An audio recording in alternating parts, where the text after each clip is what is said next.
Pemirsa, pemilu legislatif 2024 menyisakan kisah pilu bagi calon legislatif yang gagal lolos ke Senayan.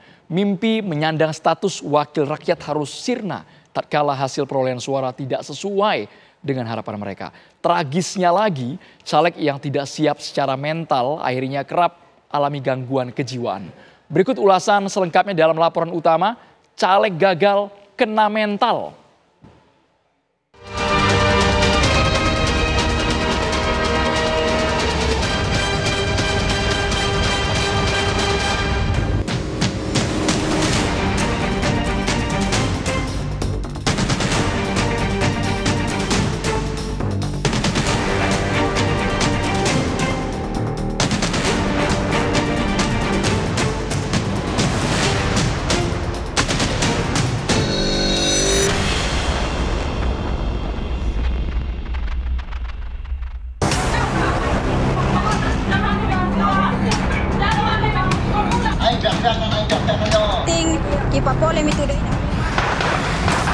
Fenomena caleg gagal yang berulah dan bertindak di luar nalar kerap ditemui hampir di setiap penyelenggaraan pemilu.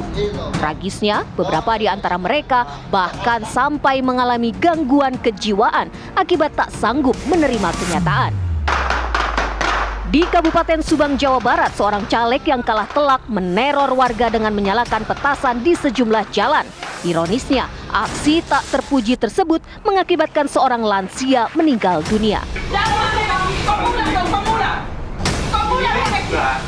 Sementara di Kabupaten Nrekang, Sulawesi Selatan, seorang wanita yang diduga tim sukses salah satu caleg meminta kembali uang yang telah diberikan lantaran caleg yang diusungnya gagal total. Yang tak kalah menarik perhatian juga terjadi di Kabupaten Sika, Nusa Tenggara Timur. Seorang caleg DPRD menutup akses jalan karena tak terima gagal memperoleh dukungan suara.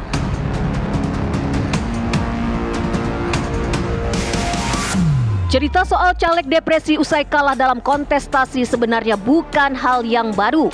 Umumnya caleg yang terkena gangguan mental yang bertujuan mencari kekuasaan dan tak siap menerima kekalahan. Jadi di sini bukan sekedar untuk mendapatkannya, tapi juga pengeluaran uang yang terlalu besar. Dan banyak juga kebohongan-kebohongan. Sebelumnya juga banyak terjadi perkelahian di dalam keluarga. Istri tidak setuju karena pengeluaran terlalu besar misalnya, dan suami tetap yakin bahwa akan berhasil menjadi caleg. Belum bujukan-bujukan dari lingkungan. Ada yang terus membujuk bahwa pasti bisa berhasil. Tapi akibatnya apa? Tujuannya kan juga tujuan yang sebetulnya tidak terlalu baik. Tujuannya adalah uang yang saya keluarkan, saya jual harta saya, tapi nantinya harta saya kembali secara berlipat. Caleg dengan riwayat kesehatan mental yang rendah disinyalir memang lebih rentan mengalami gangguan kejiwaan. Beberapa caleg yang gagal memiliki ekspektasi tinggi namun tak siap jika langkahnya terhenti. Terlalu percaya diri menjadi pemenang namun kenyataannya justru tidak menang. Kalau kita kembali ke penyebabnya, kita lihat dari sebelumnya. Jadi bagaimana kepribadian dari caleg itu?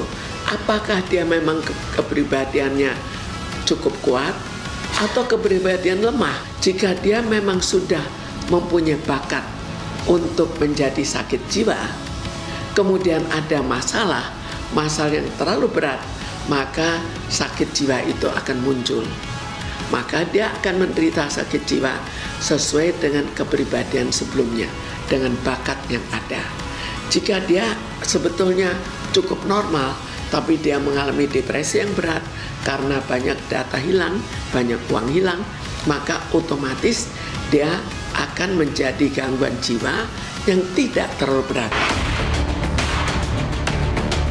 Ambisi untuk menjadi calon anggota legislatif dalam kontestasi pemilu memang tak mudah dan harus melalui jalan terjal.